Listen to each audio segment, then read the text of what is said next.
In the Skibidi Fandom, countless titans rise and fall across the multiverse. Some become legends remembered forever, while others are just straight up embarrassing. But today, we're breaking down the 6 levels of titans, starting from the bottom tier, the nobodies, to reality-bending monsters that could rewrite the rules of power itself. Let's begin with level 1, the garbage tier. These are the earliest and most unstable versions of titans, either failed experiments or early prototypes created before the Titan project was perfected. They're strong compared to normal Skibidis, but against the new generation, nah, they'd crumble. Titans under this tier always need upgrades after 2 seconds of fighting, and even after the upgrade, they come back only to get bodied again. You could see why they're at the bottom of the list. I'm not gonna call any names on this one, cause you already know who I'm talking about. These guys are so weak that even mini titans that can barely control their power would give them a hard fight. There are also the ones who get infected pretty easily. I mean, what difference does that even make? Well, they get infected only to drag down the team, but the intense bullying doesn't seem to change. Yeah, there are titans out there with unforgettable powers and feats that we'll be talking about for decades. But level 1 doesn't have these titans. They're pretty much the opposite of that. Level 2, the mid-tier. Here's where things get a little bit more interesting, but just a little bit. So don't get too excited, okay? These titans are fully formed, a bit more prepared, even with balanced power and durability. They form the backbone of the titan ranks, but they're still, kind of basic. The Cinema Titan in the earlier days is a prime example. He was a monster during his time, strong enough to bully the infected Speaker Titan or completely erase an entire Skibidi toilet army. It was during this time the abilities started to seem more broken and unfair. The Base Drill Titan also makes the cut, as he didn't disappoint either. When given the chance, he displayed his tremendous power by demolishing many Skibidi toilets. He was able to tank repeated shots to the head from Titan Cameraman's hammer and easily withstand huge explosions, showing his incredible durability back then.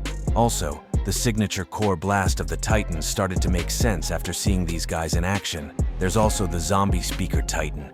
And yeah, I don't think there's anyone out there who's taken L's as much as this one. He's strong, that's a fact, but not as much as his opponents. He's got some pretty cool skill sets as well, like the infection ability, sound waves, and zombie claws for ripping enemies apart. Ultimately, these guys are really not that bad. They had their glory days, sure, but let's just say time had bigger plans. Okay, get ready for it. Level 3, Advanced Tier. Now we're far from the base titans and just entering the guys that are built different. Well, just a little different. Cause from this level, all titans manage to be memorable in their own way. Characters in this category would get you screaming, "Damn, that's pretty good." Their abilities feel pretty different from the characters before, and their upgrades live up to expectations, but not completely mind-blowing. Level 3 is where we find titans who shift the tide of battle the moment they step in the ring. Let's take the prime OG Camera Titan for example. He's got everything he needs to keep bullying the hell out of any opponent he meets. Bro was shown to 1v3 the infected Speaker G-Man and the Strider all at once, and didn't even struggle much. You see, that's a beast right there. The Multiverse Camera Titan also falls under the level 3 category, as he's beat the odds as well. He took on the Pennywise Toilet, and boy, it was epic. This guy's attack potency is his greatest so far. A single shot could leave most mutants in the dirt, and don't even get me started on his defensive stats, cause it's straight up crazy. The Astro Detainer is another worth mentioning. He flexed on the big 3 titans with ease, and even left a few scars to remember. This one didn't really do much except take on G-Man in the most unfair way possible, but he definitely left a mark.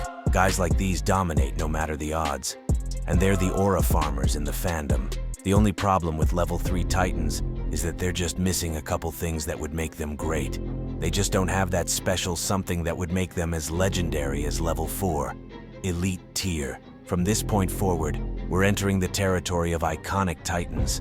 These aren't just your regular or basic titans. Every OP titan you can think of probably makes the list or is slightly better. Any titan who makes it to this level has interesting powers.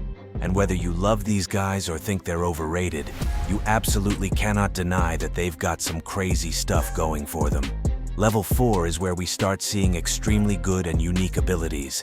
We have titans like the G-Man from the Zombieverse, who takes the concept of being overpowered to a new level. This guy has been on the front lines for long and kept on doing his thing. And fighting against zombies is not the same as some mere mutant. You've got to watch your back not to end up like this guy.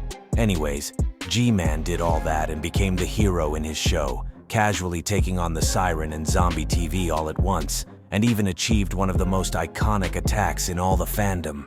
The Watchman of Doom is another monster who dominates this part. He's the bringer of doom, and honestly does have some impressive feats to show for it. He destroyed an entire base without much effort, and even knocked out a couple of his friends just to add to it. The Counter Titan also makes the cut, although debatable if he should be placed higher. But regardless, this one doesn't disappoint. I mean, we're talking about someone who took on the Time God Clock Titan and lived to tell the tale. He's strong, fast. His ability is the most unique among uniques, as he could copy any weapon of his opponent and add it to his collection. The Battle Armor Gang also has what it takes to make this list. With monsters like these on the field, losing isn't an option. These guys aren't just cool, they stick with you. And if you watch any of these series even once, you'll remember these titans for sure. Level 5, the God tier. Yeah, now this is where things become more my speed. At this level, every titan has become so broken they could even have their own separate shows and still dominate.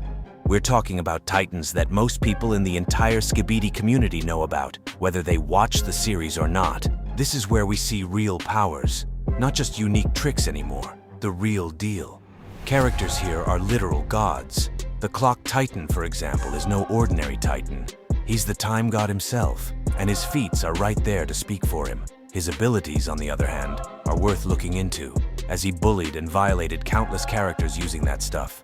He's got the Astral Sword, a broken weapon capable of one-shotting anyone, and he's got the Time abilities, which grant him future sight, time stop, and he can even reverse time, canceling out any physical damage.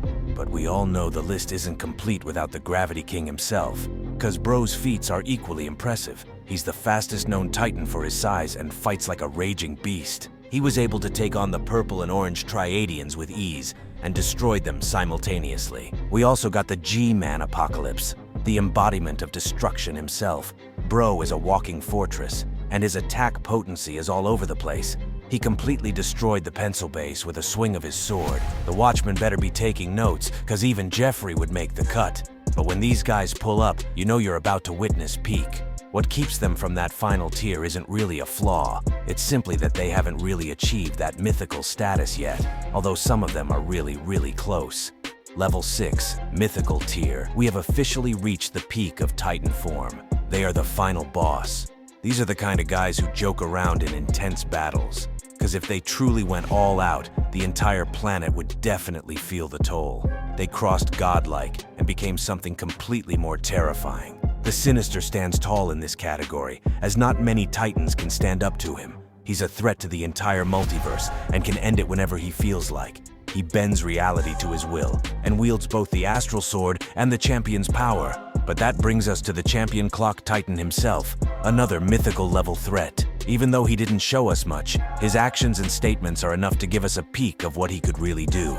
And if that was him holding back, then the full power of the Champion Clock Titan might just be something the multiverse isn't ready for. However, if you enjoyed this video, check out this one to see how many seconds the strongest Skibidi characters could last against the Sinister.